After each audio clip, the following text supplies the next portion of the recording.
Annual exam முடிஞ்சு school leave விடுற டயத்தில் அலீசாவுக்கு வந்து ஸ்கூலில் ப்ரோக்ராம் வச்சுருந்தாங்க. ப்ரோக்ராமில் வந்து அலீசா ஜெய்னப்லாம் ஸ்டோரி டெல்லிங் அந்த மாதிரிலாம் கொடுத்துருந்தாங்க. ஸ்டோரி வந்து கிரீடி டாக் தான் கொடுத்துருந்தாங்க. ஸோ நானுமே 2-3 நாள் நல்லா சொல்லி கொடுத்தேன். ஆனால் பாதியில் வந்து கொஞ்சம் கொஞ்சம் ஸ்டக் ஆகிட்டே இருந்தேன். எக்ஸாம் முடிஞ்சனால மைண்ட் வந்து பார்த்திங்கன்னா ஃபுல்லாகவே ஃபன் மோடில் போயிடுச்சு. நம்ம எவ்வளோ தான் மெனக்கட்டு சொல்லி கொடுத்தாலுமே அது வந்து கான்சென்ட்ரேட் பண்ணவே முடியல. சரின்னு சொல்லிட்டு நான் அப்படியே விட்டுட்டேன். ஸோ மேடமுமே செலக்ட் பண்ணல. கடைசி ஹதீஸில் மட்டும் செலக்ட் பண்ணியிருந்தாங்க. ஸ்கூல் எல்லாம் பார்த்தீங்கன்னா ரொம்பவே நல்லா டெக்கரேட் பண்ணியிருந்தாங்க. அலீசா ஜெய்னப் சொன்ன ஹதீஸுமே ஆட் பண்ணியிருக்கேன் பாருங்க.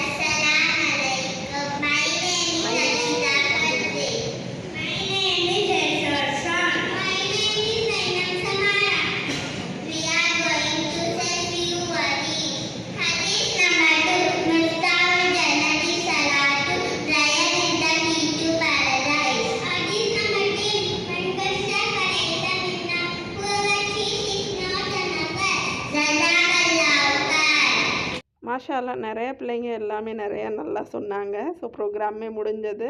ஸ்வீட் வந்து கொடுத்துருந்தாங்க. ஸோ அதை வாங்கிட்டு வீட்டுக்கு கிளம்பியாச்சு.